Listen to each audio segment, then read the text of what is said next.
Welcome to QuickSpeak the English podcast that helps you build confidence and fluency in English. Today we're going to talk about something really important, trust.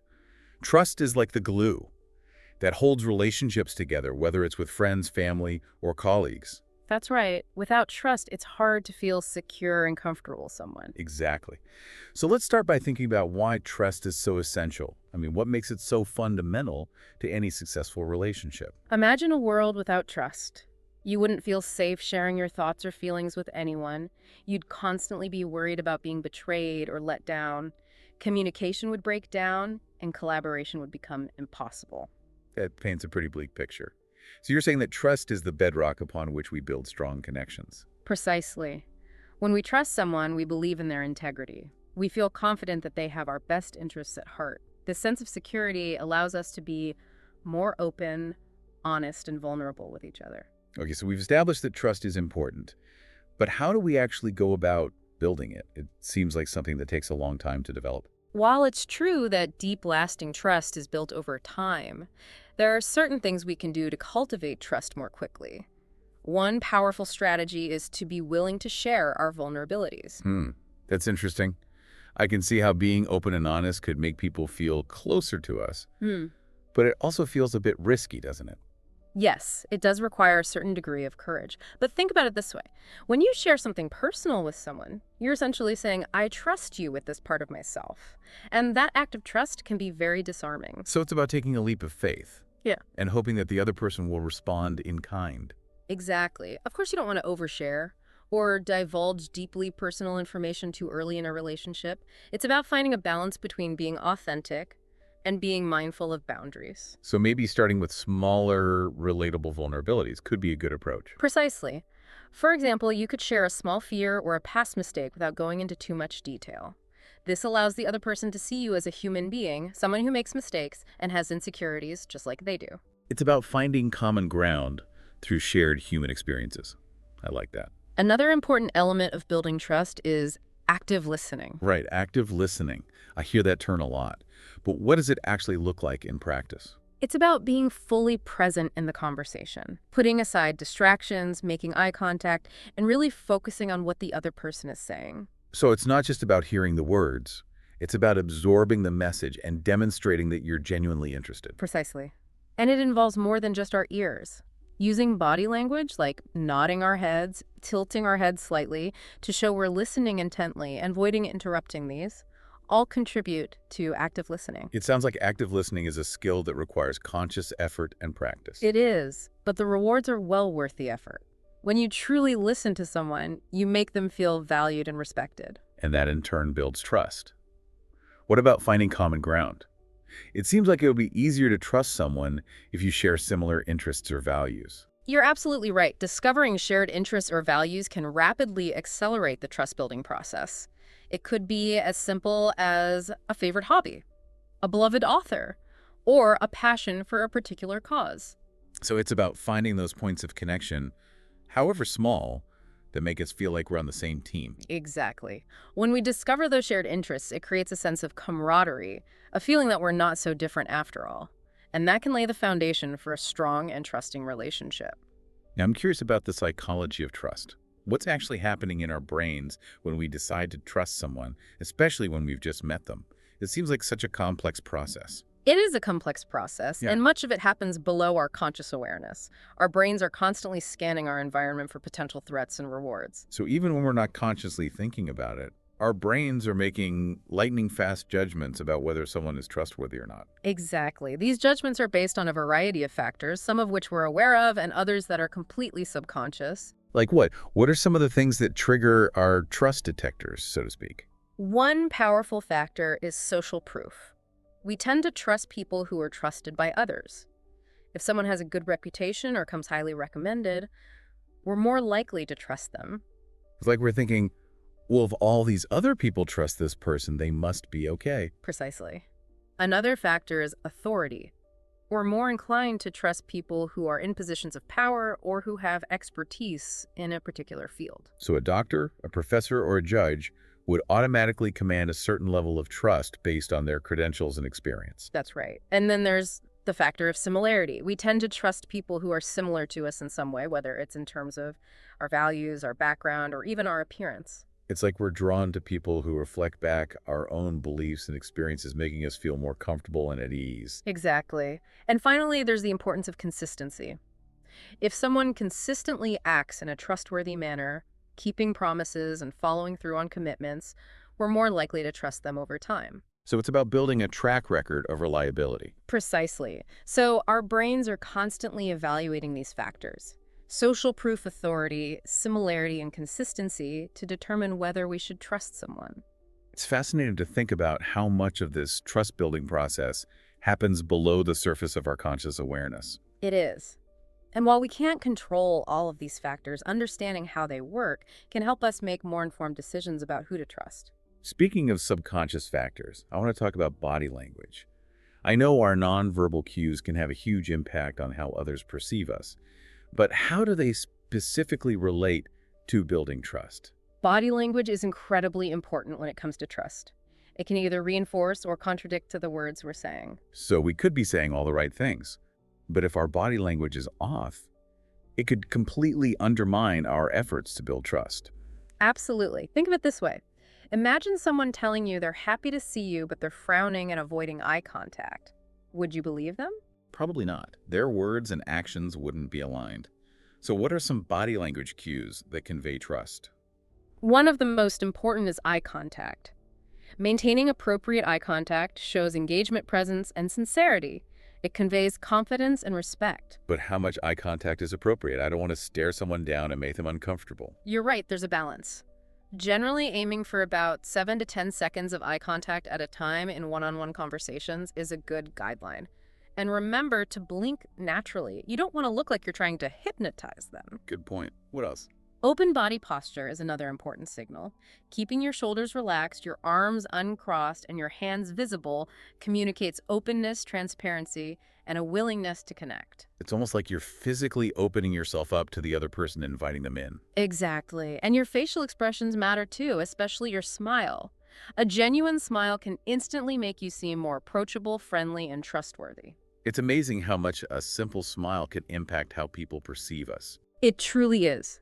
And don't underestimate the power of mirroring. Subtly matching the other person's gestures and facial expressions can create a sense of rapport and empathy. So it's like you're creating a subconscious connection through shared body language, making the other person feel more comfortable and understood. Exactly. Finally, pay attention to your tone of voice and cadence. A calm, steady voice conveys confidence and reliability, while a shaky or hesitant voice can undermine your credibility. It's all about projecting an aura of composure and trustworthiness, both verbally and non-verbally. That's a great way to put it. Now let's shift gears and talk about first impressions. Yeah. I know they say you never get a second chance to make a first impression, but why are they so crucial in the context of building trust?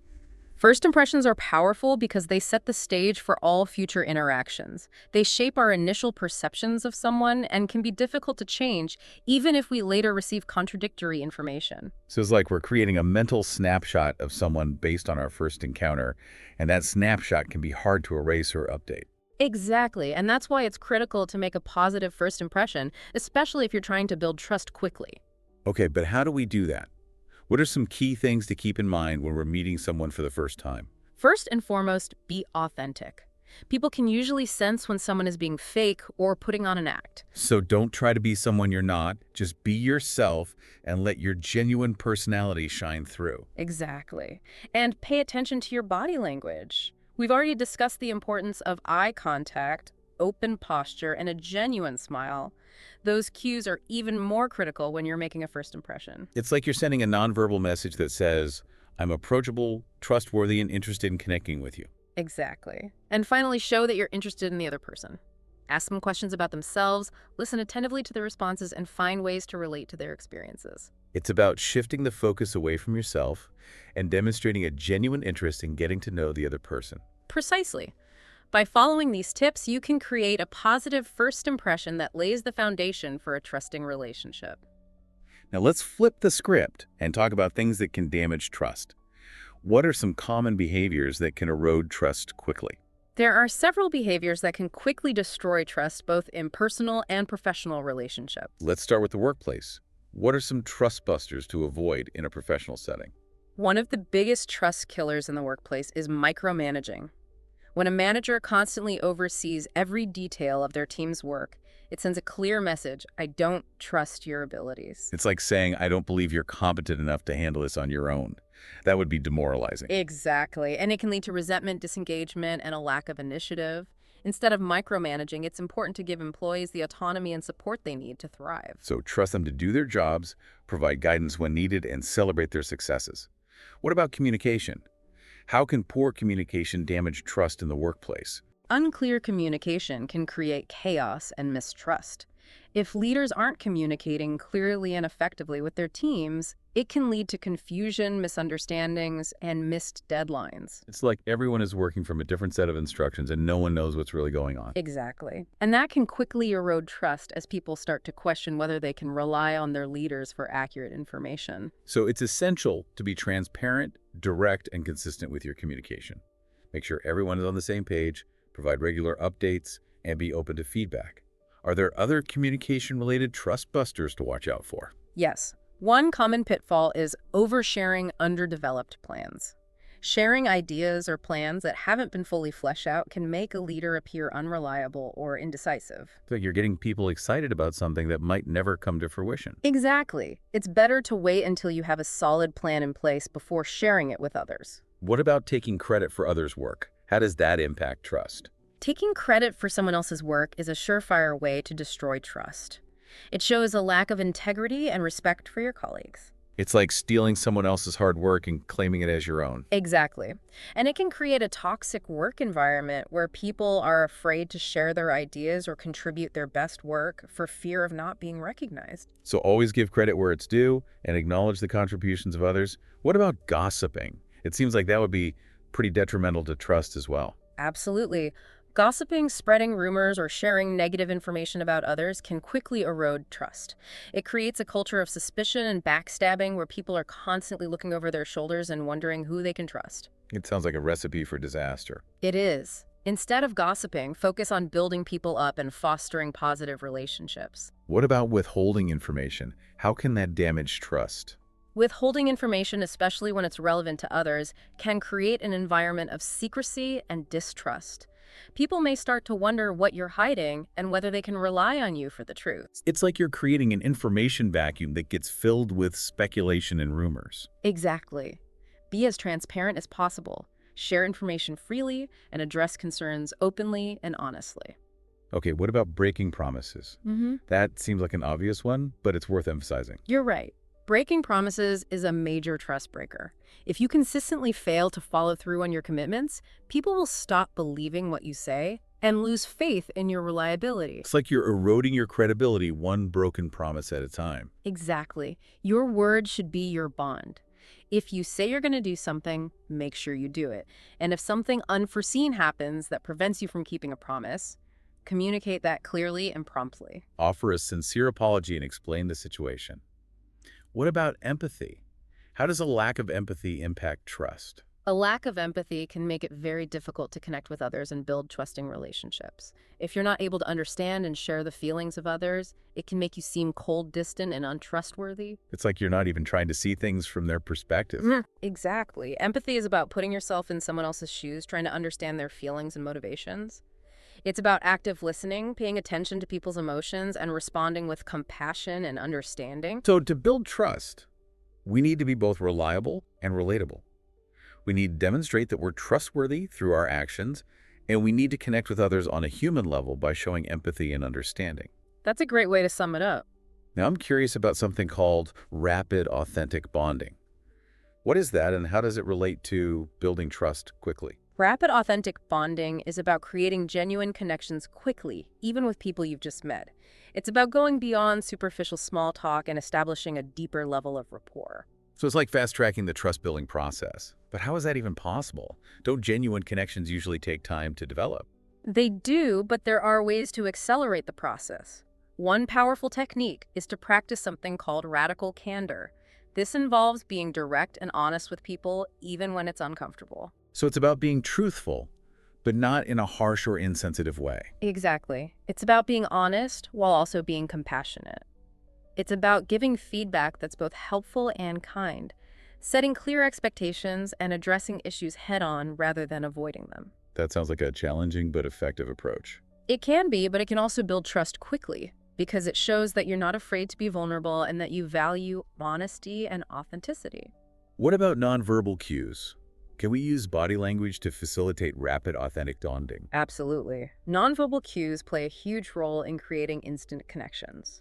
As we discussed earlier, maintaining appropriate eye contact, using open body language, and mirroring the other person's energy level can all contribute to a sense of rapport. So it's about creating a sense of synchronicity and shared energy through our body language. Exactly. You can also use touch appropriately, such as a firm handshake or a light touch on the arm to create a sense of connection. But always be mindful of personal boundaries and cultural norms. Of course. And finally, look for opportunities to create a sense of shared experience. This could involve collaborating on a project, sharing a meal, or simply having a meaningful conversation. It's about creating a shared memory, a moment of connection that strengthens the bond between you. Exactly. By combining these strategies, practicing radical candor, using effective body language, and creating shared experiences, you can accelerate the process of building authentic connections and establish a foundation of trust quickly. That's fantastic advice. We've covered so much ground today, from the importance of trust to the psychology behind it. From practical tips for building trust quickly to common trust busters to avoid, we even explored how to create rapid, authentic bonds. It's been a fascinating conversation. It has been a comprehensive exploration of trust. It certainly has. But before we wrap up this part of our discussion, I want to highlight one thing that really resonated with me. What's that? The idea that trust is a two-way street. It's not something you can force or demand from others. It has to be earned and reciprocated. You're absolutely right. Trust is a mutual exchange of vulnerability, respect, and reliability. Exactly. So as we navigate our relationships, let's remember to approach our interactions with a spirit of authenticity, empathy, and a genuine desire to connect with others. And let's remember that building trust takes time and effort. It's a journey, not a destination. That's a great point. Building trust is an ongoing process that requires patience, consistency, and a willingness to be vulnerable. And it's a journey well worth taking. Absolutely. Because when we cultivate trust in our relationships, we create a foundation for open communication, collaboration, and deeper connection. And those are the ingredients for truly meaningful and fulfilling relationships. That's a beautiful way to put it. So as we wrap up this first part of our conversation on building trust, I want to encourage you to think about what we've discussed and consider how you can apply these insights to your own life. And remember that building trust is a skill that can be learned and practiced. The more you focus on cultivating trust in your relationships, the more rewarding and enriching those relationships will become. That's excellent advice. And on that note, we'll wrap up this first part of our episode. Join us next time as we continue our exploration of trust, delving deeper into its nuances and complexities. Welcome back to QuickSpeak, the podcast that helps you improve your English skills. In the first part of this episode, we talk about why trust is so important and some of the key ingredients for building trust. Yes, we explored the power of vulnerability, active listening, and finding common ground. It's amazing how much our words and actions, even subtle ones, can impact how trustworthy we appear to others. But I'm curious about the role of time in building trust. It seems like some relationships develop trust quickly while others take much longer. Why is that? You're right. The speed at which trust develops can vary depending on the situation. Think about the relationships you have with your closest family members or friends. Those bonds of trust were likely formed over many years through shared experiences, both good and bad. It's like a slow and steady process of weaving together a tapestry of trust, thread by thread, experience by experience. Exactly. But in other situations, like in a new job or when meeting someone for the first time, trust needs to be established more intentionally. We may need to be more proactive in demonstrating our reliability, integrity, and good intentions. So in those cases, using the trust-building strategies we discussed in the first part of the episode, like sharing vulnerabilities and being an active listener, becomes even more important. Precisely. And even then, it's crucial to be patient. Trust takes time to develop. It's not something that can be rushed or forced. That makes sense. So patience is key when it comes to building lasting trust. But I imagine the level of risk involved also plays a role in how quickly trust develops. You're absolutely right. Think about it this way. If you're making a small decision like choosing a restaurant for lunch, you might not hesitate to trust a friend's recommendation. But if you're making a major life decision, like investing a large sum of money or choosing a surgeon, you're going to be much more cautious about who you It's trust. like the higher the stakes, the higher the bar for trust. Exactly. In those high-stakes situations, we need to see more evidence of someone's trustworthiness before we're willing to take a leap of faith. So it's about assessing the situation and adjusting our expectations accordingly. Now, I want to circle back to something we talked about earlier, sharing vulnerabilities. It's such a powerful concept, but it can also be very scary. It's true. Vulnerability requires courage. It means allowing ourselves to be seen imperfections and all, and trusting that the other person won't judge or reject us. It's like saying, here I am, flaws and all. Do you still accept me? Exactly, and that takes a lot of trust. But when someone responds to our vulnerability with empathy and understanding, it can create a profound sense of connection and deepen the bond between us. But how do we know when it's safe to be vulnerable? How do we choose who to trust with our deepest thoughts and feelings? That's a great question. And unfortunately, there's no easy answer. It often comes down to intuition and paying close attention to how the other person behaves. So what should we be looking for? Notice how they treat others. Are they respectful? Do they keep their promises? Are they honest and transparent in their dealings with others? So it's about observing their patterns of behavior and seeing if their actions align with their words. Exactly. And pay attention to how they make you feel. Do you feel safe and comfortable around them? Can you be yourself without feeling judged? It's about trusting your gut instincts. If something feels off, it probably is. That's right. And remember, vulnerability is a gradual process. Start by sharing smaller, less risky things and see how the other person responds. If they react with kindness and understanding, you can gradually share more as the relationship deepens. It's like testing the waters before diving in head first. But what happens if our trust is broken? What if someone betrays our confidence? That's a painful experience, and it's important to allow ourselves time to heal and process those feelings of hurt and betrayal. But I believe that forgiveness is essential for moving forward and rebuilding trust, both in ourselves and in others. Forgiveness is a powerful concept, but it can be incredibly difficult, especially when we've been deeply hurt by someone. It can feel like we're betraying ourselves or letting the other person off the hook. I understand, but holding on to anger and resentment only hurts us in the long run. It keeps us trapped in the past and prevents us from experiencing the joy of genuine connection. Forgiveness is about releasing those negative emotions and choosing to move forward with a lighter heart. It's like choosing to break free from the chains of the past and step into a brighter future. Exactly.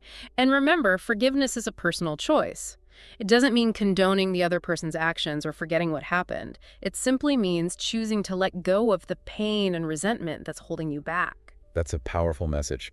Now, I want to shift gears a bit and talk about something that I think is particularly relevant in today's world, the challenge of building trust in a digital age. That's an important topic. The digital age presents both opportunities and challenges when it comes to trust. How so? On the one hand, technology has made it easier than ever to connect with people from all over the world.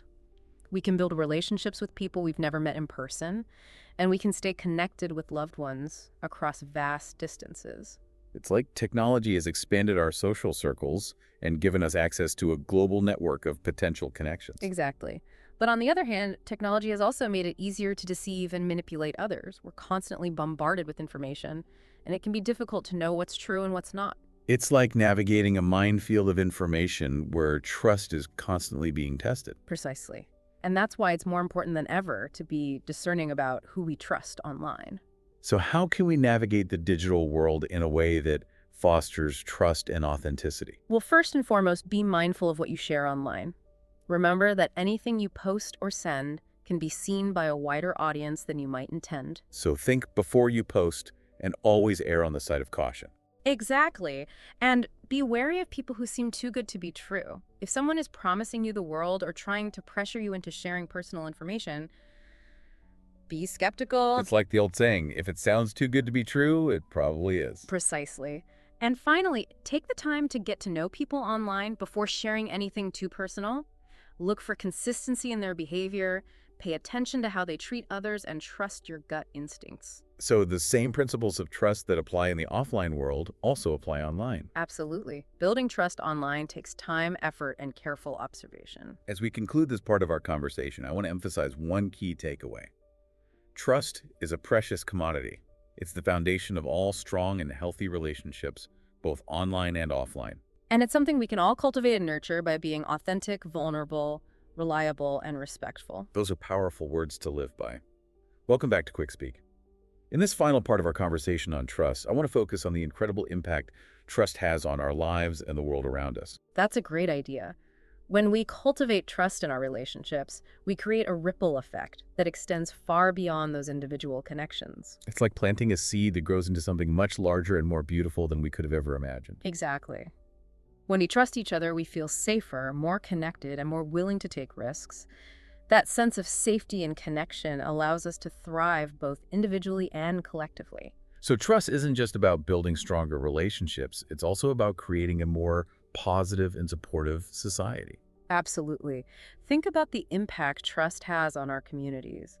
When people trust each other, they're more likely to collaborate to help each other and to work together towards common goals. It's like trust is the invisible thread that weaves together the fabric of society, creating a sense of unity and belonging. And when that thread is broken, when trust is absent, we see the consequences all around us. Like what kind of consequences? Well, think about what happens when people lose trust in their leaders, in their institutions, or even in each other. It can lead to division, conflict, and a breakdown of communication. It's like a domino effect where one broken link can topple the entire structure. Exactly. And that's why it's so important to nurture trust at all levels of society, from our personal relationships to our interactions with those in positions of authority. So how can we be ambassadors of trust? How can we help create a world where trust flourishes? It starts with our own behavior. By being trustworthy ourselves, by being honest, reliable, and respectful, we can inspire others to do the same. It's like leading by example, showing the world what it means to be a trustworthy person. Exactly. And we can also promote trust by encouraging open and honest communication, by valuing empathy and understanding, and by celebrating those who demonstrate integrity and trustworthiness. So it's about creating a culture of trust, where these values are not just words, but are reflected in our actions and interactions. Precisely. Remember, trust is a journey, not a destination. It's something we need to cultivate and nurture every day in every interaction. That's a powerful reminder. As we wrap up this episode, I want to thank you for joining us on this exploration of trust. It's been a pleasure sharing these insights with you. And remember, listeners, trust is a powerful force for good in the world. It's the foundation of strong relationships, thriving communities, and a brighter future for all of us. So go out there and be a force for trust in your own life and in the world around you. That's great advice. And that concludes this episode of QuickSpeak, the English podcast that helps you build confidence and fluency in English. Don't forget to subscribe to our podcast for more helpful tips on improving your English and communication. And visit our website in the description for vocabulary lists and exercises related to today's episode. Until next time, keep practicing and keep trusting.